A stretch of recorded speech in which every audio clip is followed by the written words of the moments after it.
Next book, History of Mercuria. Another long one. Travels in the Northland by Drumden the Discoverer. The first part. In my many years as a traveling post and bard, I have journeyed far and wide across the fair realm of Arcadia, and I have seen many sights that most people have not dreamed. I have stood on the magnificent and terrible southern capes in the midst of winter when the storms are at their fiercest, while waves as tall as the towers of Albion. Wait. No, Altabon washed over my frozen body. But why did I say Albion? That sounds Lord of the Rings. I think it's from Lord of the Rings. Anyways, I have witnessed the monstrous beasts that lurk in those dark and deadly waters of the south, swallow brave galleons whole.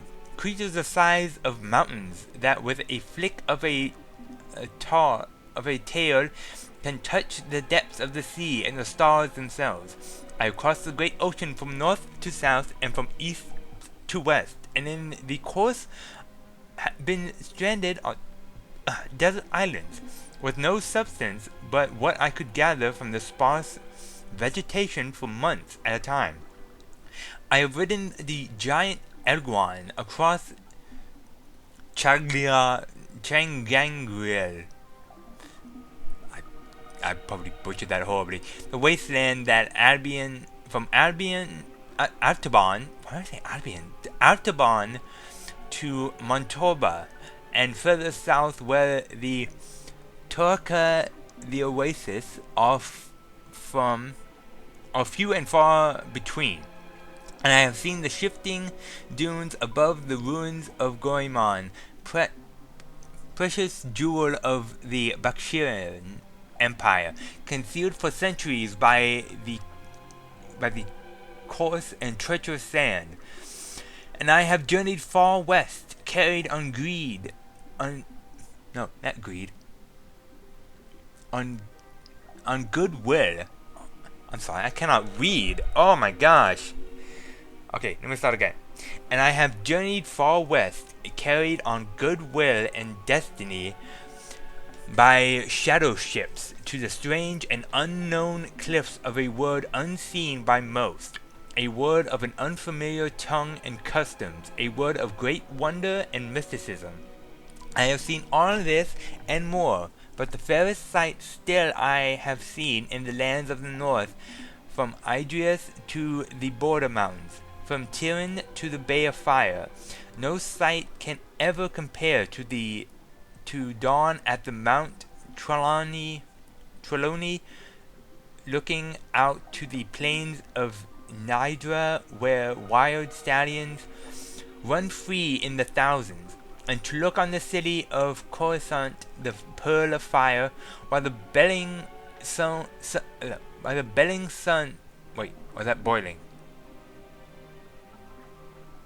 Boiling sun sets in the ocean beyond, the shore waves reflecting dark yellow and red as they lap slowly open upon the sandy shores, is an experience truly treasured and never forgotten. These lands are blessed by the Creator, shaped by men, yet wild and free and fertile, home to the greatest cities, the most precious sights, and the most cultured and civilized people in Arcadia. For all the fires I have rested my weary legs by, of all the taverns where I have learned the legends of tale spinners and memorized the songs of bards, of all the lands where I have wandered from city to village, it is to the Northlands I return time and time again to learn ever more. Join me now, for I will evoke in you the very emotions I first experienced when visiting the sights and treasures of the northern lands. Join me, and I will surely bring you there the exotic myths of this blessed land, and you will pine for its rugged coast and green woods and its hardy people, and like me, you will never rest until you can return to yonder shores. Arcadia. Oh, Mercuria. Why did I say that? Mercuria. Oh, Mercuria, thou unkempt diamond, of capitals thou art by truth the fairest. Thy counsel, a counsel many seek for knowledge, kept within its centuries, sought and gathered, by men wiser than the ages, brought hither by word of mouth. Mercuria, change thou not the course of war. Between thine people, diplomat, wise man, magician, all this and more, thou hast withoutest equal, the mark of merit and virtue, written by German Ursen the poet. That's what it says, poet. I'm sorry, some of those headers are weird. Jeez. The August capital of Iread, the unfulfilled country Mercuria, lies on the hardy southern coast of the Northlands, halfway between Turin and Coruscant. Yeah. It is a port of call for merchants, traders, adventurers, and pilgrims from all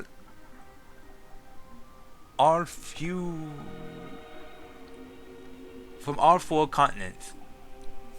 I'm horrible at reading. A place of commerce and diplomacy for millions of humans and other species. And other species. That's a typo. Iread is a strong and proud land perched between the plains of Nedra to the north and the lands of Turin to the west, the Great Sea to the south, and the forests of the Northlands to the east, and inhabited by humans, Delmari, Turin, Mole people, and Venar. I'm actually talking about Venar, that's what it was. Iread was formed after Mercuria emerged as a major center for diplomacy, trade, and became the banner under which the surrounding lands united as one. Iread is a democracy currently led by the chief counsel of the Iread flag, Lord Jigmund Delan. The High Council, comprised of the ministers who govern by representation, resides in the Mercurian Hall of Embassy, flanked by the palace and the barracks. The Ireads are traditionalists, and their form of government has hardly changed over the last few millennia. In High Tongue, Iread means unification, or assembly. Excuse me, I'm belching a lot. And I can't read. I'm having a horrible day, aren't I? Although I've never been good at reading out loud, I prefer reading to myself. Anyways, Mercuria is one of the largest cities in Arcadia, the capital of Iread, and the center for trade, diplomacy, and cultural diversity, populated by a large variety of races from human to Vanir. Mercuria has proven from its origins as the birthplace of humanity to a city of all Arcadians and the hub of the civilized world. I'm actually reading better. I think I'm getting used to this text. Font sound. Founded 20,000 years ago at the shore of the unconquerable ocean, it is the first known permanent settlement of the emerging human race. Initially left to its own devices by more developed races, Mercuria grew large and fat and wealthy. With newfound confidence, it passed through a period of expansion, which gained it a reputation as a merciless aggressor, which soon brought violent attention from the Turin in the west and the Damari in the north. After years of war, Mercuria was decimated and subsequently rebuilt with sufficient reinforcements to weather attacks from both sea and land. Peaceful times followed. Whereupon Mercuria settled into the role it has in today's Arcadia. Although all surrounding areas fall under its jurisdiction, there is sufficient self-governing and few central taxes to appease all but the most disgruntled. The huge areas of farmland around the city benefit from the well-kept roads and markets, and the busy export to other lands. Excuse me. Export. Sorry, not busy. Export. Nearby villages benefit from the military might of Mercuria, protecting them against roving barbarians and Tyran armies. And Mercuria also provides the people of the Northlands with one of the best and busiest ports in Arcadia, allowing travel to distant destinations around the world. My jaw hurts from reading all that. Are you done? Let me take that back for you. Yes, please. I think I'm done with history. So essentially, that's not really all that important, but essentially, Mercuria has a long history with war having to be rebuilt, and it is essentially like I said, the main hub. It's like, what would it be? I guess in terms of places in this world I can think of, I guess it would be the equivalent of maybe New York. What's a busy place on the West Coast? Not Los Angeles. I can't think of any. But any kind of busy port you could think of in this world will probably be the equivalent of Mercuria. I don't know, that's horrible example. Oh, goodness, it's you again. Oh, you came. Yes. Could I see some more? Oh, certainly. And yeah, now for the last one.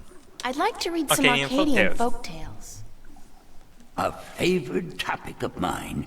I have just what you're looking for. And this will be the last book. Hopefully I've sped this up enough that I can compile this down to maybe 2 videos. At the I least. look like a serving maid. Stop looking at yourself, April. Stop it. Anyways. Saedra, the faithful wife. Saedra was married to a brute of a man named Kari. He was a bully who drank, cursed, gambled, and beat up his wife when he lost coins at the crap stable. Oh, that sounds like a lovely man.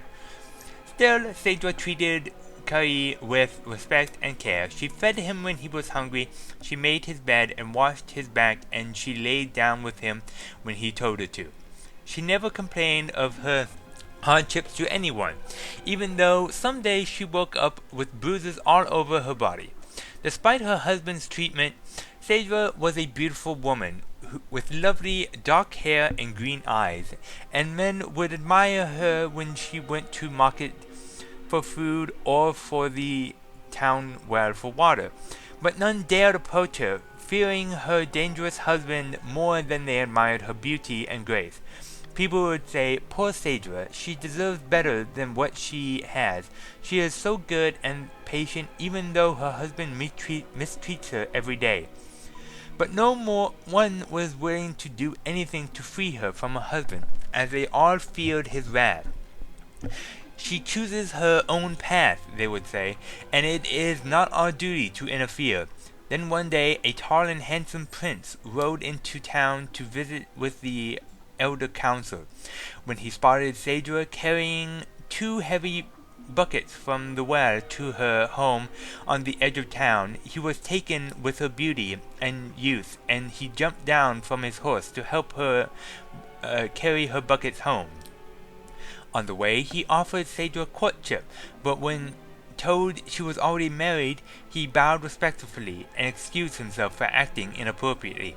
That night, Saedra's husband heard about the prince helping his wife. After striking her down for letting royalty interfere with her duties, he strode drunkenly, for he had already had his usual fill of dark ale. Dog, what are you doing? I'm sorry, the dog has just interrupted this reading section. Seriously? Why do you have to be so needy, dog? Come here. You can read with me. There we go. Okay. Whoa. Careful, dog. Okay. Let's see. What was I again? towards the tavern. Usual feel of dark ale towards the tavern where the prince and his cohorts were staying. When Curry arrived at the tavern, the prince was eating dinner, and when told Sejua's husband was there to see him, the prince stood and waved the man closer. "I must congratulate you on your good taste in marriage," said the priest. Said the prince, "for your wife is the most beautiful and good-hearted woman." Dog. Hold on, I have to move the dog. Okay, there. Now my cord's not on the way. Anyways, good-hearted woman I have ever met. And then he offered Carrie a seat and a tall mug of ale. But the angry husband did not appreciate the prince's advances, and he drove a sword and lunged at the prince before his guards could react. The prince was quick and lucky to avoid certain death, and before Curry could make a second strike, the prince had recovered his sword from where it stood by the wall and stood ready to fight the brute. "Leave him be," called the prince when his guards drew their arms and ran to protect their liege. "This is between him and me." Smiling briefly, he nodded his head to Curry and stood to attention. Obviously,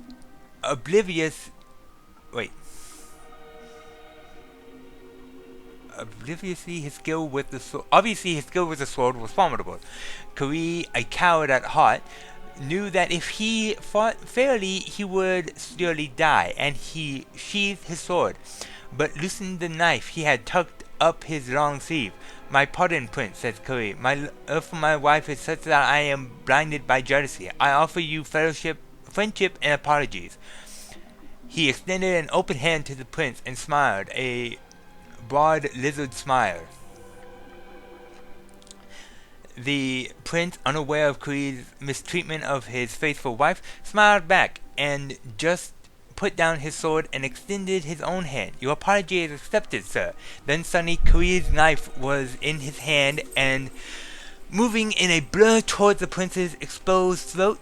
Had it not been for the quick eye of a nearby guard who, with the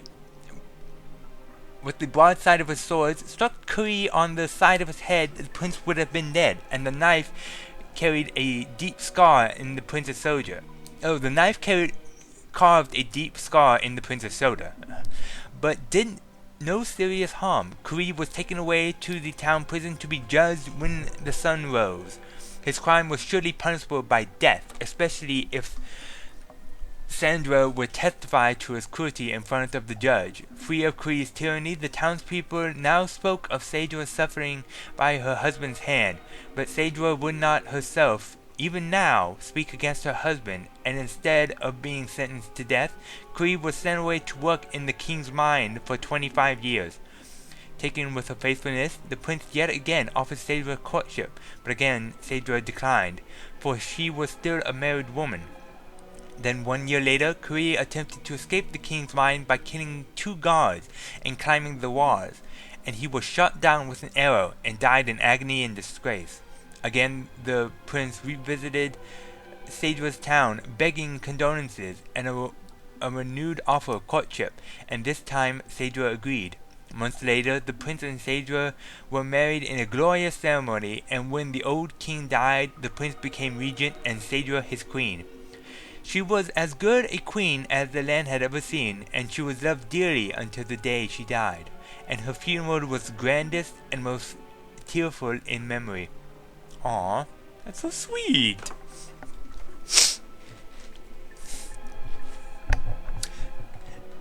Anyways, next. The Children of the Lake. I think there's like 3 stories in this. Maybe.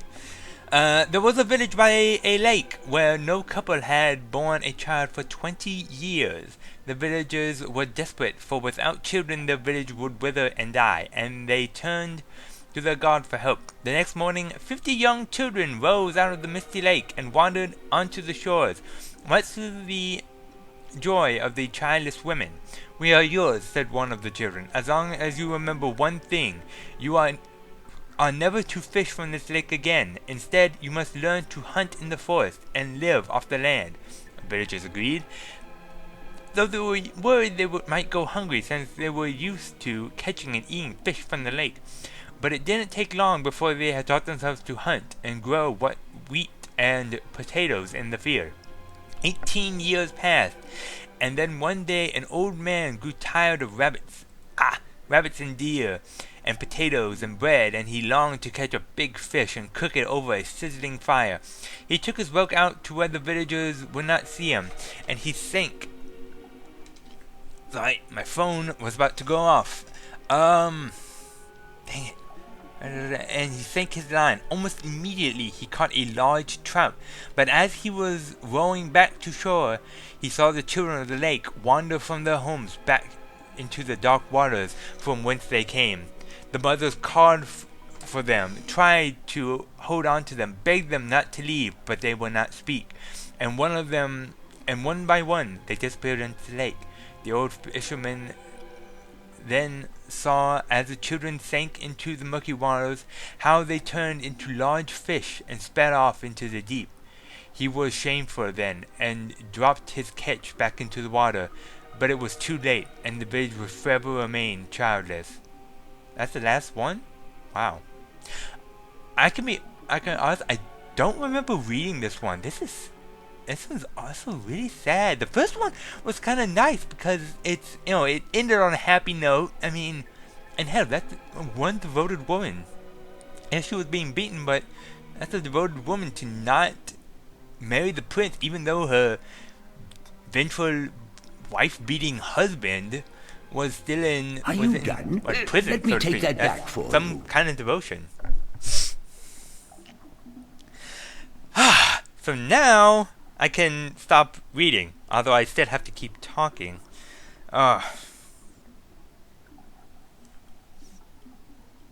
do I have a... Okay, that's a weird text message I got. Anyways.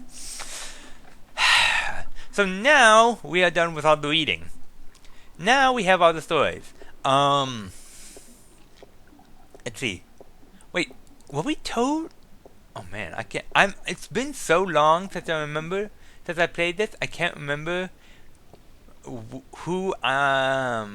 It's a small recess about the size of my fist, with a thin duct extending from the recess to the circular hollow in the middle of the floor. There are 3 others just like it, arranged with equal distance to each other in a circle, and all connected via a duct to the center of the floor. Some kind of system. Anyways, I don't think we've been told which giant kin. Again, like I said, I can't remember. I think we know the white and the blue are supposed to be here. So there are 2 others, but I honestly can't remember their colors.